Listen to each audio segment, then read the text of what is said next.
हे देवी, विश्व की संपूर्ण सत असत वस्तुओं में पाई जाने वाली शक्ति भी तुम ही हो, अतएव तुम्ही स्तुति अवर्णीय है। संपूर्ण जगत के रचयिता, पालक और सहारक भगवान विष्णु को भी जब तुमने निद्रा विभूत कर रखा है, तब तुम्हारी स्तुति करने में सक्षम इस ब्रह्मांड में कौन है। मेरे सहित भगवान शंकर तथा विष्णु को भी शरीर धारण करने के लिए तुम ही ने प्रेरित किया है, अतएव तुम्हारी स्तुति में सभी असमर्थ हैं। हे देवी, तुम तो अपने इस उदार प्रभाव के कारण ही प्रशंसित हो।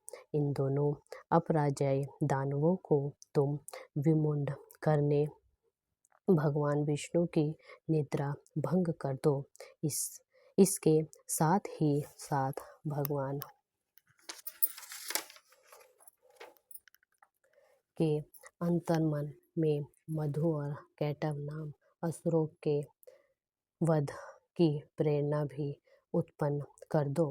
ऋषि ने कहा, हे राजन, जिस समय ब्रह्मा जी ने भगवान विष्णु के निद्रा भंग के निमित्त उस तमोगुण को अधिष्ठात्री देवी की स्तुति की, उसी समय वह माँ माया भगवान के नेत्र, मुख, नासिका, बाहु, हृदय और वक्ष स्थल से निर्गत होकर अव्यक्त जन्मा ब्रह्मा जी के सामने प्रकट हो गई। योग निद्रा से विमुक्त होकर जगत्री यता भगवान जनार्दन उस एकार्डव के जल में शेष शैया से जागृत हो उठे। निद्रा रहित होते ही भगवान ने उस दोनों दानवों को देखा। वे दोनों ही दुराचारी दैत्य मधु और कैटव अत्यंत पराक्रमी और शक्तिशाली थे। उन दोनों की क्रोधयुक्त आंखें मानो ब्रह्मा जी को निगल जाना चाहती थी।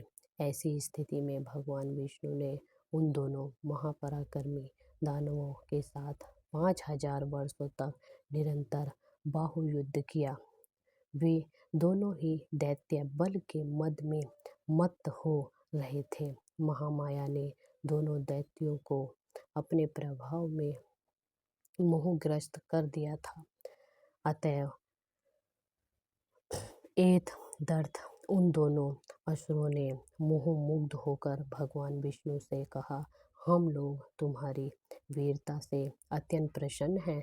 तुम हम दोनों से अपना इच्छित वर मांग लो। दैत्यों की बात सुनकर भगवान बोले, यदि तुम दोनों मेरे ऊपर प्रसन्न हो तो मैं यही चाहता हूँ कि तुम लोगों की मृत्यु मेरे ही हाथों से हो।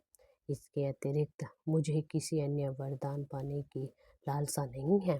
तब ऋषि ने कहा, जब उन राक्षसों ने मोहग्रस्त होकर समस्त भूतल को जलपूर्ण समझा, तब भगवान ने कहा, मेरा वध किसी सूखे स्थल जल विहीन भूमि में करो।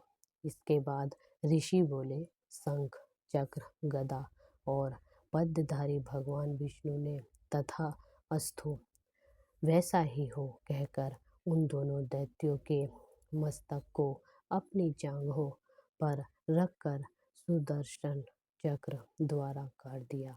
यह महामाया देवी ब्रह्मा जी की स्तुति से प्रसन्न होकर स्वयं ही उत्पन्न हुई थी।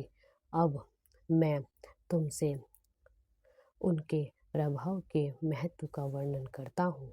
इस प्रकार मधुकैटव वध नामक पहला अध्याय समाप्त। जय माता दी।